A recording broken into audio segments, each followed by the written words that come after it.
This episode is proudly brought to you by Civic Voice and Inuka Kenya Ni Sisi.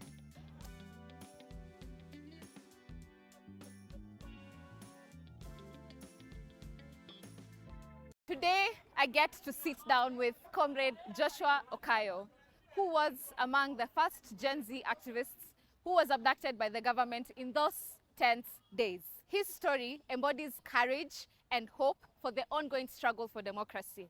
My name is Okayo. Come with me.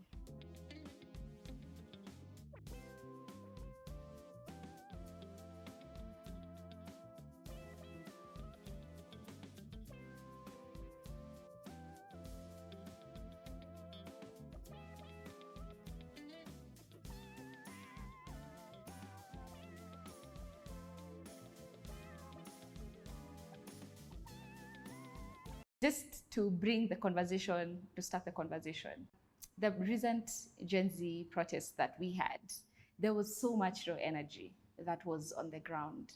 But now, how can we change, how can we maximize on that raw energy that we saw on the streets into concrete policy reforms and institutional reforms? How can we challenge that? So basically, if you can take me through the theory of change that is on your personal opinion. First, thank you so much for having me here, and thank you for that question. You've touched on a very philosophical term, theory of change. Yes. And if I were to speak about theory of change, I would borrow something we call utilitarianism. This is what brings the greatest happiness to the greatest number of people in a certain society. In every society, we have, you can never satisfy everybody. But at least get to satisfy the greatest number of people, then I think that is ideal. So we've had, as you said, burning fire, young people agitating for good governance, young people, calling out the state, what they're doing wrong, and young people saying we want jobs, we want to stop corruption, and we want you to stop stealing our money. And young people are saying that we want affordable healthcare and affordable education, free education for all. And as it stands now, it appears like, and from your question, this is what I can frame from your question, it appears like that is dying. Sure. And that in probably some people's heads, that has died, and it's like it was, it was good while it lasted. And so now we're getting back to pre-2024. This is my opinion. There is so much gain from what we saw in 2024 and early 2025. And it has completely changed the political sphere, the political realm, and things have, the status quo has been confused. It might not have been changed completely, but it has been confused, to the extent that it is now difficult for the old guys to return back to what they're used to. And I think for me, I'm happy about that. And so you asked me about how we can channel that kind of energy that we saw and probably use that to cause real change. I want to demystify the idea of the fact the Gen Z fire has died. It has not died. It's still on. It is just, we are in a calm before a storm. So there is a storm coming, and it's coming soon. And the fire has not died. We have just covered, you see, when you're in the village, we used to light fire. And then because sometimes you can wake up in the morning and there is no matchbox, you might try so hard to find matchbox, and you may not find it in the morning. So we used to use the cow dung to cover that fire. All right? And so in the morning you come, you'll find fire. You'll still find fire as bright as it were, and all that, and as hot as it should be. And you'll only need maganda ya mahindi. You'll only need a few, leaves here and there to put in, to add on to that fire, and it will glow. So there's fire. And we've covered this fire with cow dung. All right? And I'm telling you, it's just a matter of time. When we wake up in the morning, we will only need just one thing, just a little, to put onto that fire, and it shall glow. And there is need for that continuous refreshing and re-strategizing and going back to the drawing table, and there's need for that, because then it means that we change, we probably reflect upon our actions and find a change of mind for the better. And to some extent it also help us to reinvigorate ourselves, because you cannot run 24/7, 365 days. At some point you need to get some rest. That is what we are doing. So there's need to do that. So there's need for that continuous agitation. At the same time, some of us have been working on policy change. As I speak to you, myself together with two other lawyers, we have a petition at the Senate.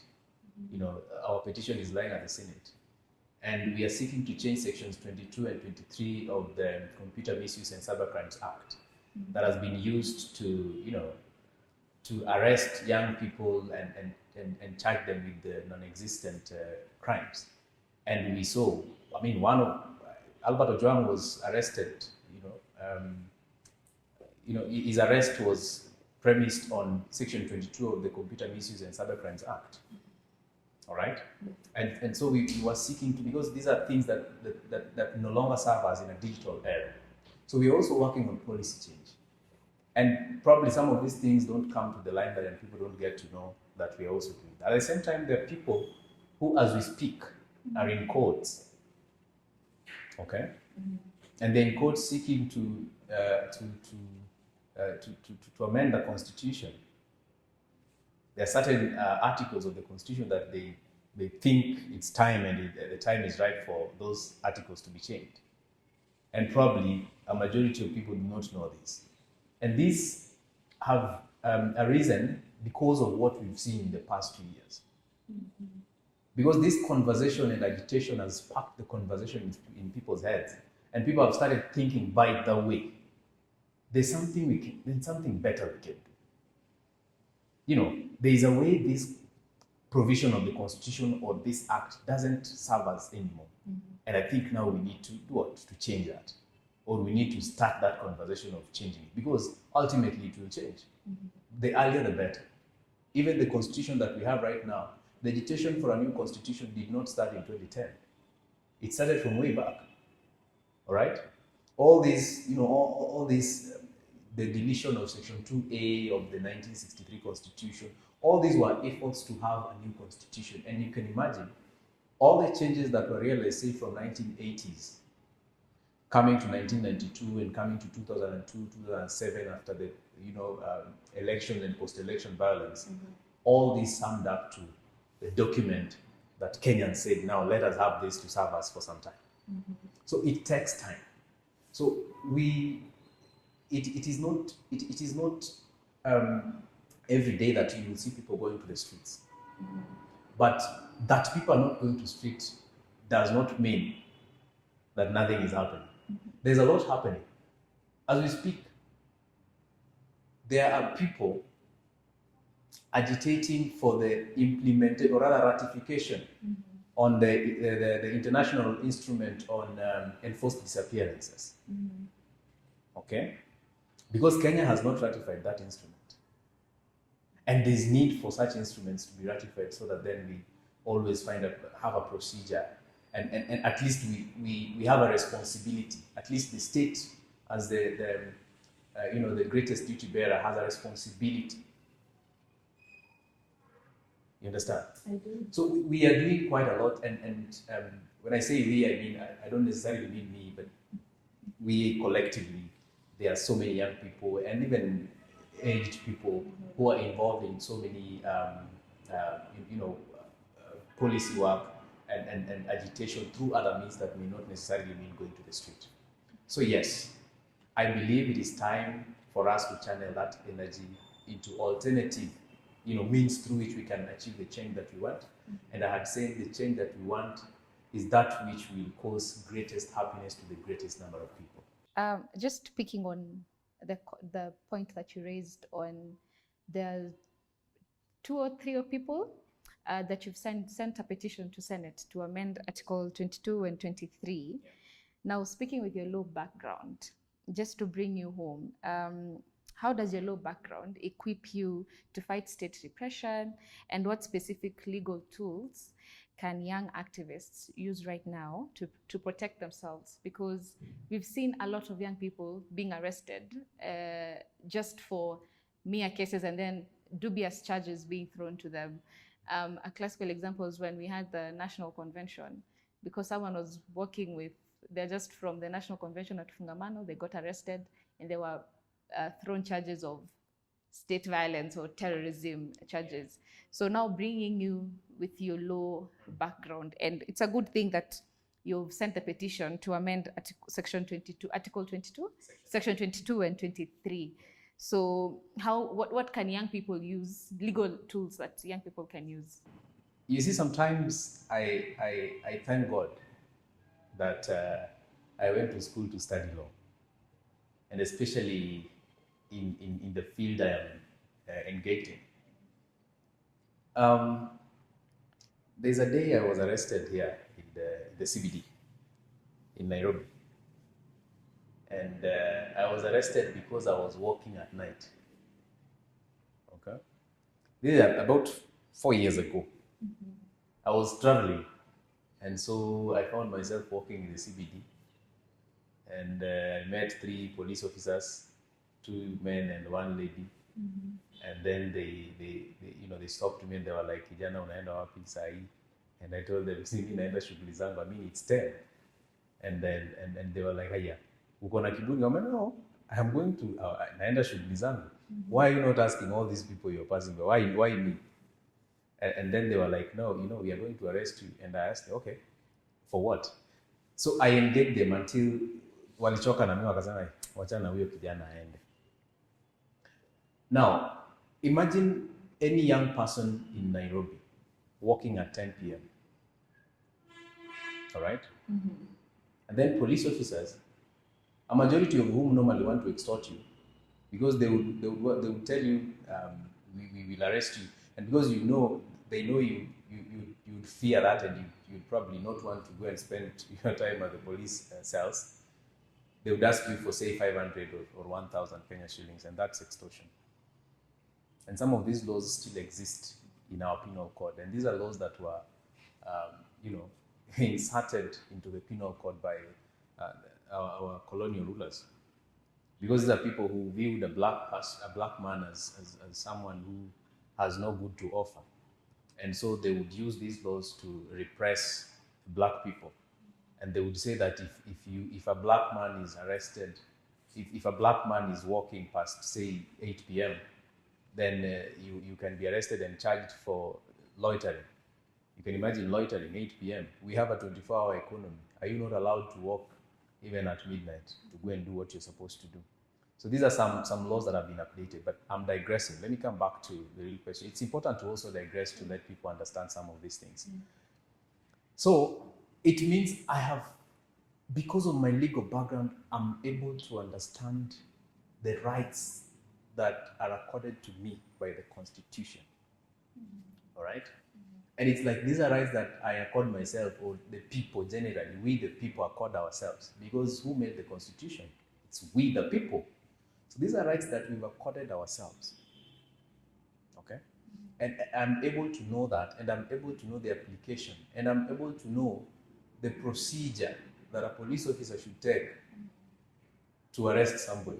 Arrest is not just arrest. You don't just come and, the way they do on these streets, mm-hmm. and you just carry someone and detect them and you rush them to wherever you have to tell them why you're arresting them. And as the person being arrested has the right to ask for identification. That is Section 29 of the Criminal Procedure Code. It outlines everything. Mm-hmm. But in most cases, and because people don't know some of these things, mm-hmm. they normally think what is done is the right thing. And they see a police officer, they see a god. They either want to run or tremble, So it has helped me to be able to understand who I am as a person, as a citizen, and to understand that sovereign power belongs to me and that I have rights that have been granted to me as an individual. It has also emboldened me in terms of activism because then when I go to the streets, I know what I'm fighting for. Okay? When I draft a petition, I know what I want to change. When I seek the audience of the National Assembly or Senate, or when I when I take my petition to court, I know what I want to change. Sometimes I go to the streets and I want to balance as a Gen Z, but also as a lawyer. So you wonder. Why do you draw the line? So sometimes I ask myself, hata mimi nianguke pale nipige nduru hapo nikisema. Yeah. It's a battle in your head. I ask myself, should I also just, because you are in solidarity, you are in the mood, you want to be part of what is happening, and you believe it's the right thing. But at the same time, unajiuliza watu wakishikwa saa hizi ni mimi nitaenda pia niwatetee. You understand? So there's that. Lakini polisi akikushika hata wewe ulikuwa unadungile hapo chini. I don't know how to say that in English. If you are also, do part of whatever was going on, they would not consider you a lawyer. You're a citizen. Well, even lawyers are citizens, but you are not, you know what I mean. I get you. So there's that battle within me. There's that, fight of conscience. You're like, you should be part of this. So where do you draw the balance? No, but the oath is just that you will follow the law and you will be an officer of the court. It has nothing so special that you cannot dance around and you cannot go to the protest. I mean, you saw lawyers going to protest the other day, and some of them were actually dancing and doing all kind of stuff. Yeah. Just that the circumstances are different. This one is particularly for lawyers, and so they feel very safe and comfortable in that space. True. And they feel like they cannot be arrested anyhow. But then when you come to this other side, you're part of the Raya. You can be arrested anytime. Now, just not speaking of the constitutional part, Yeah. because I believe that right now the state is using the constitution not in the right way, and this is my opinion. So where is the constitutional boundary between the right to protest and the state's claim of public order? And first, I want to say this here very boldly. Article 2.5 of the Constitution talks about any law that is inconsistent with the Constitution is not law. So, and the Constitution is the supreme law of the land. Public Order Act only gives directives. It operationalizes some of these provisions of it. You see, the Constitution, if the Constitution would be a self-serving document, it would have everything. And that would be a book that even yourself you cannot carry. So the Constitution is just a provision for the main things, the major things. And then there are the acts of parliament and other laws that operationalize the provisions of the Constitution. And they cannot come above the Constitution. The Constitution is supreme. So if the Constitution says that every individual, every citizen has a right to petition, to demonstrate, and to picket, all right? That is the law. Some of these questions are being used to pacify the movement and say, even if you have a right to protest, you should do it within some limits. What limit? True. The only limit I know is that your enjoyment of right or my enjoyment of right, okay, should not go to the extent of denying someone else's enjoyment of rights. Okay? But if what I'm doing or if what we are doing collectively does not deny someone else their right, then, we are okay. And if it is not causing, mayhem to the whole nation, we are good.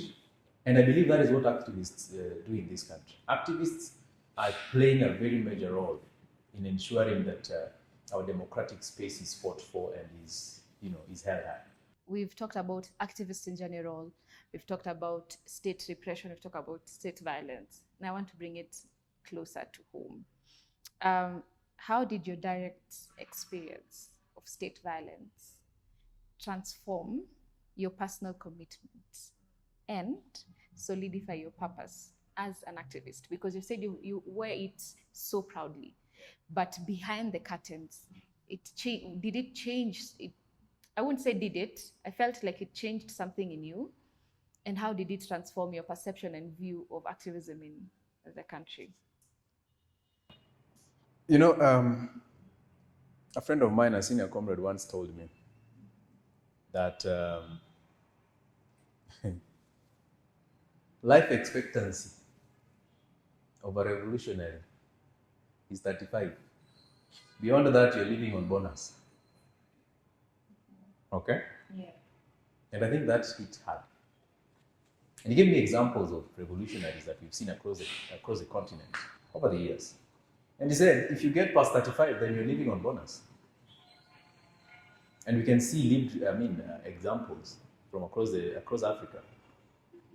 So what does that mean? That means that there is a bigger cause that if you have submitted yourself to, there's but only one thing to do: to keep moving. To keep moving. And I keep giving example of the founding president, the first president of Burkina Faso, Thomas Sankara. At some point, when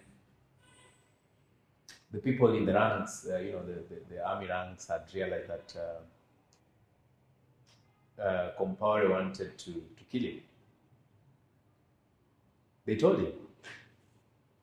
But he was like, wherever I am, wherever I have reached, I have but only one thing to do. I am like a cyclist on top of a cliff, both sides deep valleys. All right? If I stop, I will relegate and fall down. I have but only one option: to keep cycling. Because it is through cycling that you keep the balance, and at least you increase your time on earth. So, as an activist, and as someone who has suffered in the hands of police, not once, not twice, I believe it gets to a point where the only option you have is to keep cycling. It's to keep going. It's to keep walking. So now, speaking on the community healing, how essential is it for activists, and how essential was it for you? Start with you as a personal experience. How was it essential for you to have a community around you that helped you heal, and then that has been able to make you to be the person that you are right now, where you're saying at the end of the day, your work is to wake up every day and keep cycling, so that you're sustaining this long-term desire of you being an activist and ensuring that your children's children will not have to go on the streets again, because Mau Mau, Saba Saba, now the Gen Z, whatever they were fighting for is what we're still fighting for as young people. So what is the essentials of a community healing? How has it helped you to ensure that you didn't give up after the first state operation? Okay, thank you. I believe that community healing is very important. And it did not only help me to heal, it also allowed me to help other people to heal. Because then if we meet, say if we meet as victims and survivors, I hate the word victims, but anyway, as survivors of some of these, illegal actions by the state, we share. And sometimes someone shares their story and you realize it's sadder than yours. So it heals you. You're like, I could get a meal for that. You're better off. You understand? Yeah. Okay? Yes. And then sometimes your story is way sadder than the other person's. So they listen to you and they're like, hey, kumbe jamaa alipitia sana. Hii yangu kumbe si kitu. You see, that's some stage of healing as well. Because someone is like, they're accepting, they're like, by the way, it happened to me. I'm not the only one it happened to. And I think it is time to move on. At the same time, you find a community of people who understand what you're fighting for. Let me tell you how we suffer sometimes as activists. Sometimes someone sits you down and asks you, what is it you're fighting for? Ni nini? You understand? And probably sometimes this is someone who's very close to you. They ask you, ni nini unapigania hizi? Ni nini haijapiganiwa? You understand? And what makes you think, wewe ukipigana, vitu zitabadilika? Things have been like that for the longest. Why don't you just, focus on your career, profession, and become this flamboyant city lawyer and close deals, millions and tens of millions here and there, That's what some people say out here. But if you find a community of people who they're walking the same path as you, they're fighting for the same cause, and they have the same conviction, or even more, as you, I tell you, it heals you. Because at least you find yourself, you are home. You find a home in that community. And you get to identify with them. And you have stories that you can tell, and they get and you get. There's nothing as hurting as trying to tell someone something and they don't relate. Unaona? Ni kama unapigia mtoto wa nursery stories za university graduation. Imagine you're telling your primary school sibling that this administration has not cleared me, and graduation is in 2 weeks' time. They don't know what you're talking about. They don't get. It is the same thing we feel here. Some are even family members. They don't know what they can't get it. They don't know, they can't relate with the conviction that we have. All right? Yeah. So you find a home, you find people that speak your language, that feel the way you feel, and that know what you're collectively fighting for. That is why community is very important. And it's both ways. They also find that person in you, the person they can converse with, the person that they can, and in that we even share more revolutionary agendas, and ideas, and it gets us even more motivated and inspired to do it even more. So sometimes healing comes in wanting to do more. And I think that is, I think for me, I have employed that very greatly. Yeah. Because ever since my abduction story, I have not settled. Well, sometimes of course I take a break, I go rest, but there's that fire that burns in me that wants me to continue doing what I'm doing, and even more. And sometimes I even hate myself for not being able to do, much more, because sometimes we feel like we are capable of doing much more, but we're not using that, fully. Yeah. So I can say actually, community healing has helped me greatly, because I have not been able. I don't know whether to say I have not been brave enough. I'm brave, but I've not been brave enough to follow through my counseling sessions, faithfully. Sometimes you start and you just can't follow through. Yeah, it's inexplicable. It's something you just can't understand and can't explain. And so when you meet people whom you don't consider them much of counselors or psychologists, you're freer to speak to them than you are to someone who comes with the title of, I'm a counselor, I'm a psychologist. Shall we do this? Now, just speaking on the abduction part, the Gen Z majorly used social media as an avenue for documenting whatever was happening on the ground. During the 1 year post the Gen Z riot, there was the aspect of shutting down media stations, but TikTok was able. There were people who are having TikTok lives, and they were able to document whatever is happening on the ground. Now, why is it rigorously important to document state violence and archiving the movement's digital footprint, essential for both future accountability and historical justice? Because I feel like if we did not document whatever happened during the last year finance bill protest, during the Saba protest that we had recently, I don't think we would have been able to have some of the cases for the young people who have been taken to court being dismissed. So why is it that it's so important to document, even as we are saying we are still, we have rested kidogo, the fire is still there. So why is it that it's important, even in the small areas of, because I know there's areas where state repression is still occurring, even in the dying age. Yes, please. First is to hold the duty bearers accountable. Because if we are going to probably initiate a criminal suit, there would be need for evidence. And if there's no record, then it means there's no evidence. That's number one. Number two,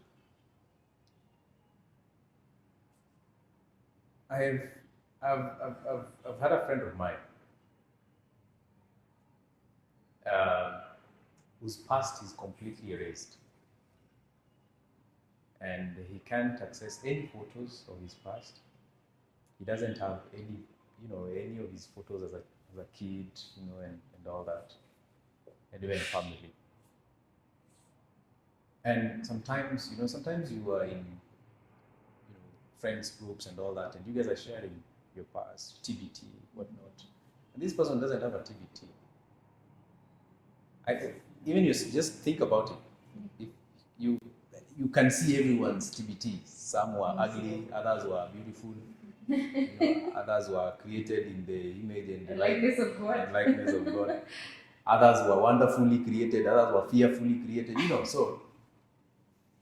And then they can't see that past.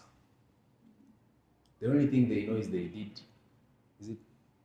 did some exam in KCPE, then they did a KCSE, and then now from university they can remember from high school. It hurts them so much. Human beings are social beings. Imagine if we would be told of the white man, and then we have no record, to read who was this particular white man who did what. Okay?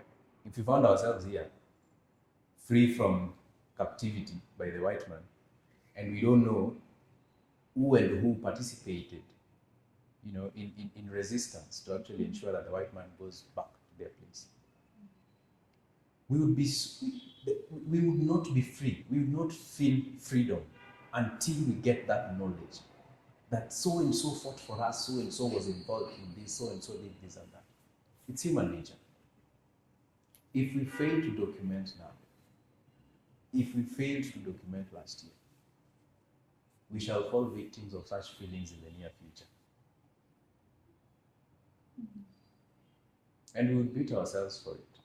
But even if we don't get the conscience to beat ourselves for it, our children will probably curse us for it.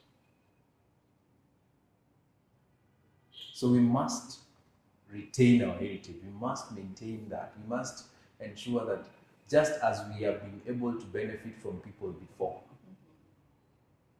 it will be so selfish of us to not be able to record for the future generations. And it's also to inform the future revolutions. Because then, from what we have now, they'll be able to learn what worked and what never worked. And should our country remain as it is in the next 30, 40, 50, 60, 100 years, and there's nothing to learn from, we will have failed that future generation. So there must be something to learn from. All right? Yes. And future generations must be able to feel the pain that have been inflicted in us, in this current generation. And that must be this burning spear, burning fire that should keep the spirit of revolution alive. As I said, I think I said before, that the earlier the better. If we start now, and it was to take 10 years, we will finish in 2035. Had we started in 2023, it would have come earlier. 2033. That's it. Basic logic. We must record. We must, document.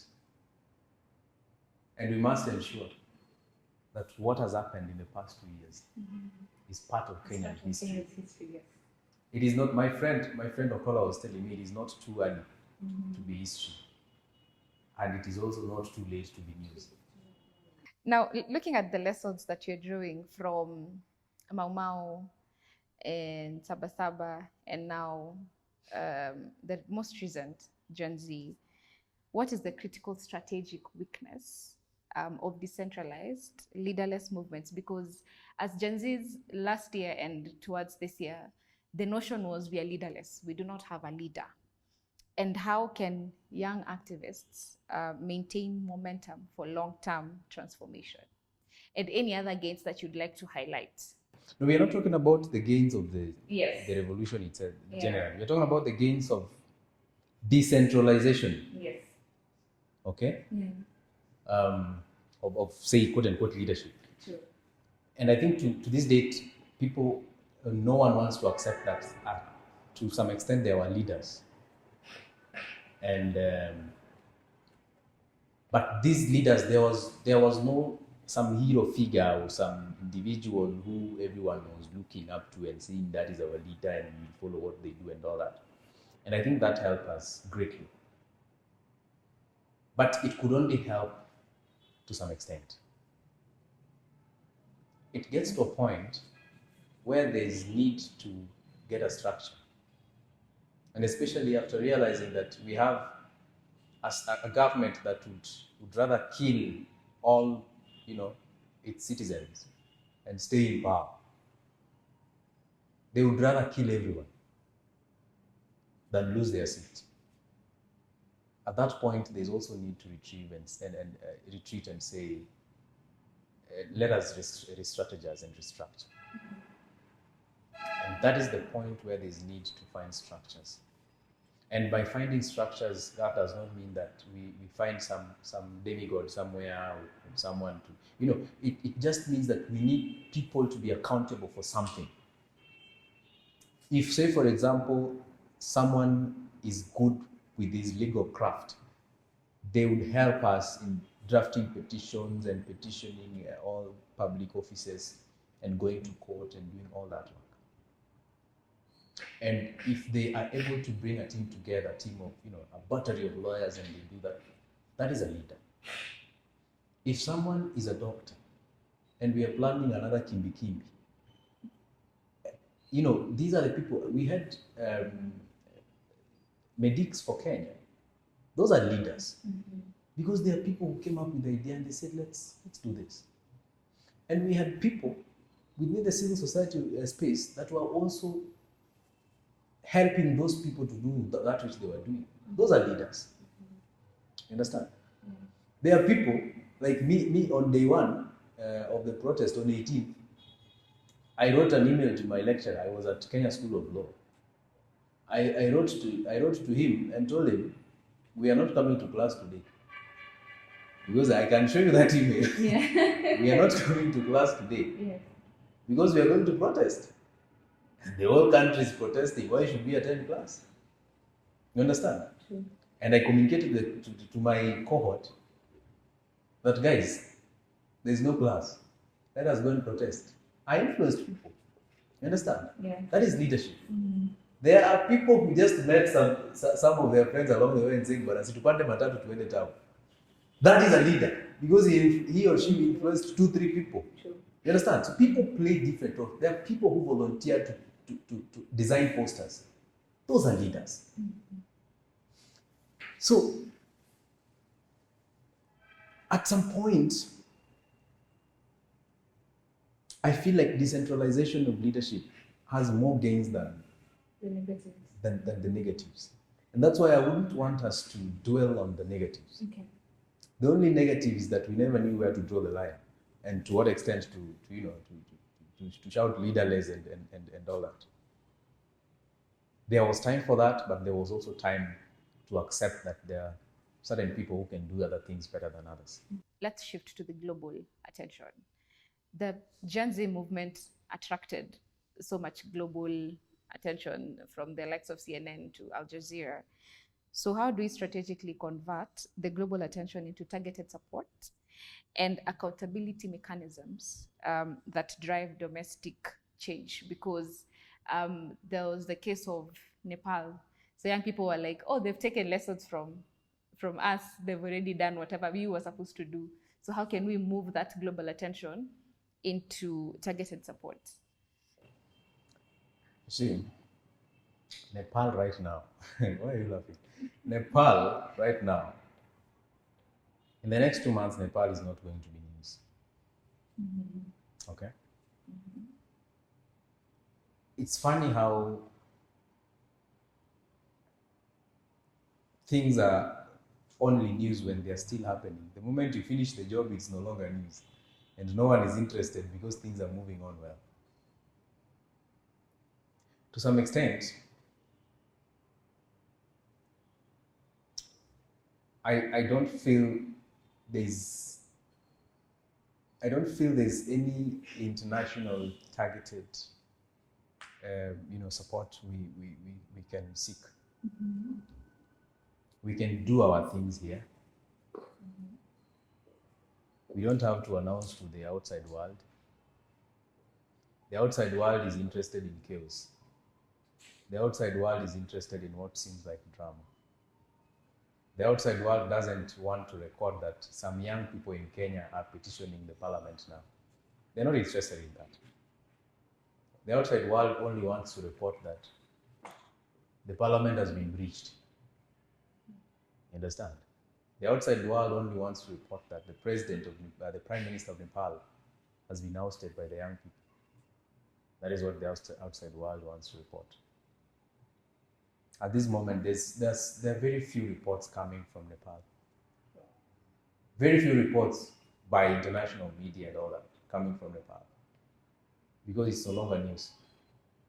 Because Nepal is now free. You understand? So I don't think, personally, there's need for that. Let us concentrate on what works here at home. There's need, okay, it's good to have international networks and so on. And probably to amplify what is happening in Kenya. But to what extent is it going to help? To what extent? Right? They're all partners. Governments are partners. Governments are friends. If we are talking, even if we talk about state versus state, even if we stop talking about the media and talk about state, say for example the US. The US will only want to come in or probably offer support if we are going to bow to them and do according to to what they want. That is all they're interested in. There's no genuine interest in helping Kenyans from abroad. We are here to sort ourselves. We are here to do these things ourselves. And we are able. Now that you've said we have to commercialize the home level and not focus on the global aspect. So what move can young people, how can they move from valid distrust of institutions to active participation? As now there's the continuous voter registration, and unfortunately the turnout for young people who have gone to register as voters from 29th to last week on Friday is about 7,000 young people, and then 258 people have changed the ward stations. So how can we move from valid distrust of institutions? Because there's also the aspect of you would go to a constituency to vote, to register as a voter. You get there, they tell you, oh, hakuna fingerprints, hakuna nini na nini. You have to come all the way up here. For someone who's alikuwa tu na fare kufika Mathare, can't come to town to the IBC offices in town? You know what is happening right now is what we call continuous voter registration, CVR. And continuous voter registration happens in 290 constituency IEBC offices and 57 Huduma centers. Okay? If you go to my home in Uyoma, that's in Rarieda constituency. The constituency office is somewhere called Rarieda, near a market called Aram Market. And there's someone who lives in Luanda Kotieno. Luanda Kotieno, if you don't know, is the farthest of Siaya County. It's actually at the shore where you get to Lake Victoria and you cross over using a ferry to Mbita, going to Homa Bay County. Someone coming from Luanda Kotieno to the constituency IBC office will cost them at least 300 one way. So that is 600 shillings. Okay? Nikuulize. If I'm living in Uyong and I'm required to pay 600 shillings, to use 600 shillings, to go and register as a voter, and I know what the government has cost me for the past years, would I go and register as a voter, or I would use that 600 to do something better? Use the 600. Exactly. And the young people are telling IBC that if you're not going to bring this thing closer to me, I am not going to register. Because I cannot sacrifice 600. Kwanza, where is a young person in Uyoma getting 600 shillings to spend in a day? Where? If even families of five children and a mother and a father sometimes spend 100 shillings or less, where is this young person going to get 600? We are making this thing too expensive. And personally, I feel this is designed. It is designed to ensure that as many young people as possible do not register as voters. You understand? Yeah. IBC, the commission was constituted late. Commissioners came in late. And we are not used to this. And the IBC Act and even Election Act state that voter registration should end 8 months to elections. So that means, arguably, voter registration should end in January 2027. If you calculate, we only have November, December, plus 12. We have 15 months. 15 months to register 6.3 million people or more. Because there are people who are going to turn 18 this year and next year. You understand? So they're probably going to be about 9 million people. You want to register them in 18 months. In 15 months. 10 months actually. And within 2 weeks, I don't know if it is 2 weeks now, you've only registered 7,000. Yeah. How is that going to be possible? And you have a budget, all right, to register these people. And you also have a budget as an institution to do civic education. Where is that money going to? Because IBC, to date, they have not done the civic education that should have been done. In fact, IBC should triple their effort, bearing in mind that they started late. But they're not doing that. We're not seeing some proactive actions by the institution. And I think this, for me, it's a very personal issue. Yeah. All right? Yeah. So what we have to do right now, and some of us have started the conversation, is to push IEBC to start mass voter registration and bring voter registration to the closest polling centers and polling stations in the country, in all parts of the country.